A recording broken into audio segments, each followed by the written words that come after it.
Hey, it's Heidi. Welcome back to Healthy Relationships. Today, we are going to tackle the fixer personality in relationship with the addict or alcoholic. Buckle up. It's going to be a bumpy ride.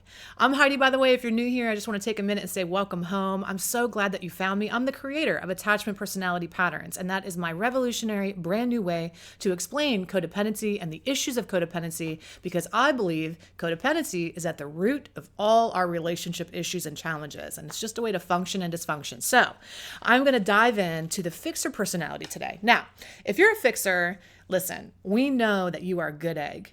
There are some things about you that are incredibly wonderful. In fact, one of your biggest superpowers is your ability to see what's wrong. It's your ability to see also somebody's fullest potential. But there are two things that go wrong with a fixer. The first thing is potential. You see people's potential instead of the reality of who they are. And it's very hard for you to actually see the reality because deep down, you believe that everybody's capable of achieving greatness. It's not your first rodeo as a fixer in the self-development world. You've probably been doing a lot of learning and growing yourself and watching Tony Robbins and Mel Robbins and a lot of other people that give you information on how to fix things. But there's this element of toxic positivity with a fixer that thinks that everybody has potential. And sometimes what we don't realize and what people need my help with is actually trading that kind of potential idea for a very concrete reality of exactly who you're dealing with. Because I believe, honestly, the best work that I do is helping people go into things eyes wide open with all the facts and all the information so they can finally answer the question that a fixer longs to ask: can this thing be fixed? Can this thing actually work? So the two core issues we're going to talk about is a fixer overestimates potential and overestimates their personal power. Because as a fixer, you feel like a hero. You know, you have that magic cape. You tend to throw that on and swoop in and run to the rescue, and magical things happen. Magical shit takes place because you are super strong. However, it's kind of like Glinda in The Wizard of Oz. Be gone, you have no power here. And it's good to know where your personal power actually can make a difference and where your power is actually not making a difference. Instead, it's being sucked from you. You got a power leak. And every time you go into that situation, you become more powerless instead of powerful. And so we're going to talk about that dynamic. Now, what attracts you to an addict or alcoholic as a fixer to begin with? Now, some of you are going to say, Heidi, I had no idea they were an addict or alcoholic when I met them. I had absolutely no idea. I was blindsided. And that may be true. However, if we really believe, that we're all just kind of repeating a two-person play, I'd be willing to bet, let's let that airplane pass. Hello. I'd be willing to bet that somewhere in your family history is a history of alcoholism or addiction. Now, people don't always recognize that as an issue. They might say, well, my dad drank a lot, but he just drank after work and it really wasn't that big of a deal.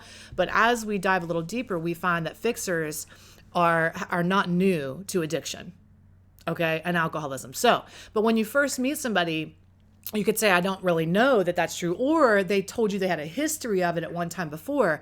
But a fixer goes into a relationship thinking, this is going to be different. They have never had me before, right? I'm the person that really knows how to love. I am so good at loving. I am so good at helping. I am so good at supporting that I'm going to be the one to turn this all around. There's a little bit of a savior complex there. Now, it's not malicious. You actually believe these things because you have evidence to prove it. In your life as a fixer, you have caseloads instead of friends. You've been the rock. You've been the helper for many people in your life. And so you've seen results. You've seen evidence of your fixing actually helping, maybe even in your early childhood dynamic. You were the glue. You were the peacekeeper. You were the one that held it all together. So you get into this relationship really super hopeful, thinking that you're going to be the one to turn it all around. And now the addict or alcoholic also has a rescue fantasy, a deep-seated rescue fantasy. So when they meet you, they confirm that knowledge that you have, right? They say things like, oh my God, I've never met, now the damn cuckoo clock. Can we get a break today? All these interruptions, it doesn't matter. We are committed and we are making this video and we are going full tilt boogie, okay? No matter what obstacles stand in our way, I'm committed.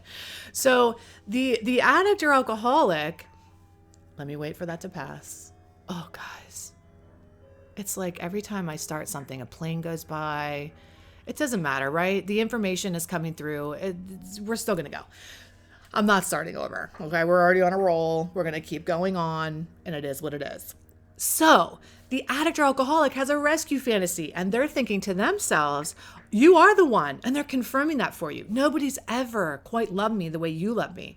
If I'm going to be better, it's going to be because of you. And they'll say things like that to you. You're the one that makes me better. Thank God for you. If it weren't for you, I'd probably be dead. You're the only person that really understands me and gets me. And as a fixer, that is music to your ears. You love to hear that, because a fixer falsely believes that their value can be found in what they give and what they do. A fixer doesn't know how to be, they just know how to do. So when they hear that confirmation from the addict or alcoholic, like, thank God for you, you're the only one that can help me, everybody else abandoned me but you, that gives you as a fixer a very intense feeling of pride and accomplishment.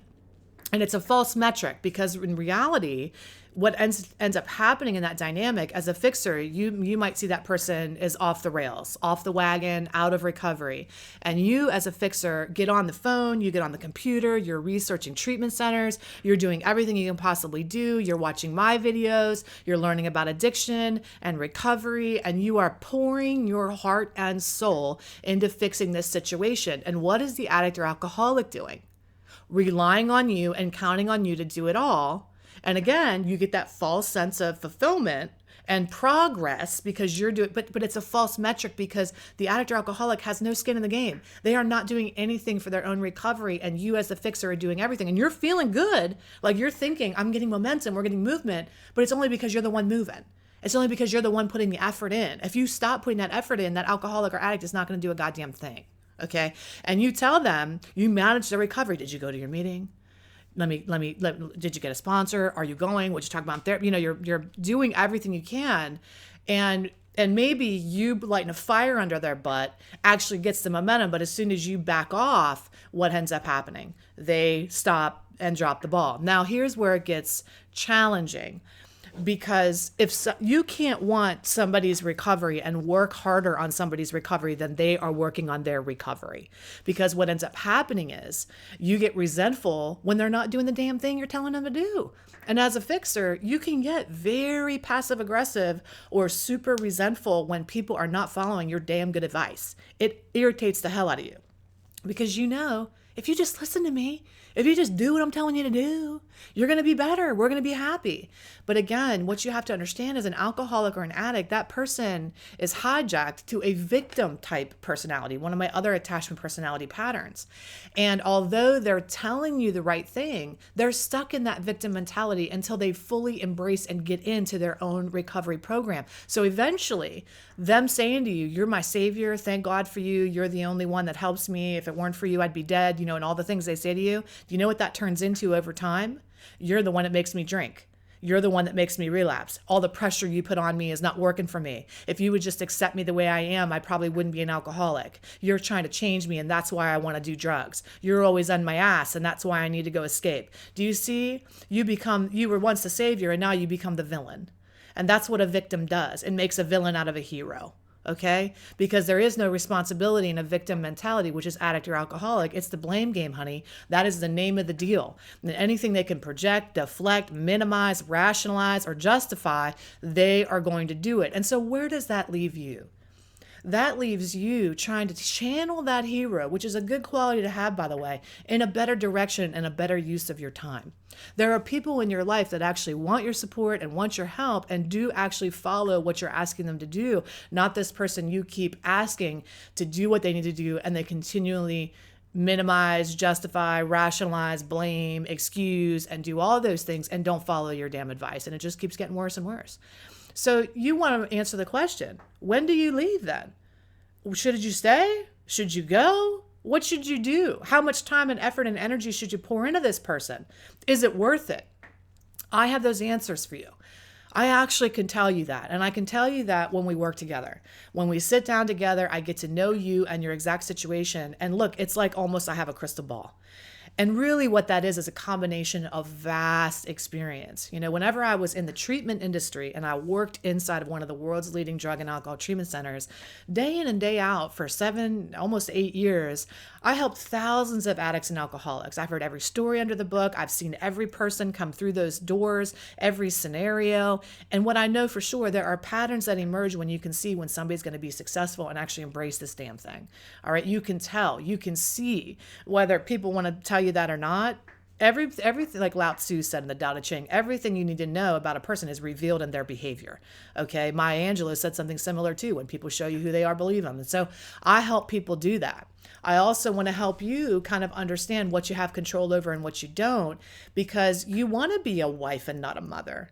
Right? You want to be a lover, not a mother. You want to be a husband, not a dad, right? Not a warden, not a coach, a therapist, a sponsor. You know, how do you just get back into this marriage and relationship and stop trying to play the role that you've been playing, which has been really hurting your marriage or hurting your relationship? And I can help you do that. All right. So what I want to encourage you to do is to let me come alongside of you if it's a right fit. I mean, it's a mutual interview. We want to make sure that I am a good fit. I can really help you. But if you're curious about that, go over to lovecoachheidi.com and submit a complimentary consultation where I can actually get to know you a little bit better and see if we're a good match, a match made in heaven for us to work together. I work with a specific type of person. What I'm looking for is somebody who is actually successful. In your life, you have reached a certain level of success. Oftentimes, as a fixer, you're the one that's pulling the whole show. You're supporting the family, you're holding everything together as a fixer, and what you're longing for is a true partner, somebody to come alongside of you and really help you instead of just like taking all of the time. So you're smart. I work with smart individuals, people that are able to apply the knowledge I'm giving them and make a change in their life. And why is that important? If you're smart and you've had success, I can help you, because all we're going to do is apply that smart, successful thought process and pattern to this unique experience where relationships are the one thing where you seem to kind of lose your footing and lose your mind, right? Everything you know, you forget. I get that. I understand. You can have the best advice for other people, but when it comes to you, it's a challenge to see it because we have a blind spot, because we're in love. We love that person. We're connected. And you might ask yourself, how can I be so smart yet so dumb and keep getting sucked back in? Well, you're not dumb. That's what relationships do to us, right? They make us a little crazy. They make us lose our minds. And so I want to help you restore that sanity and actually restore the peace and help you get your power back so that you can make an educated decision about this relationship and if it really is the right one for you. All right. I love you so much. I take excellent care of yourself. I'll see you really soon in another video or in a consultation. All right. Talk soon. Bye-bye.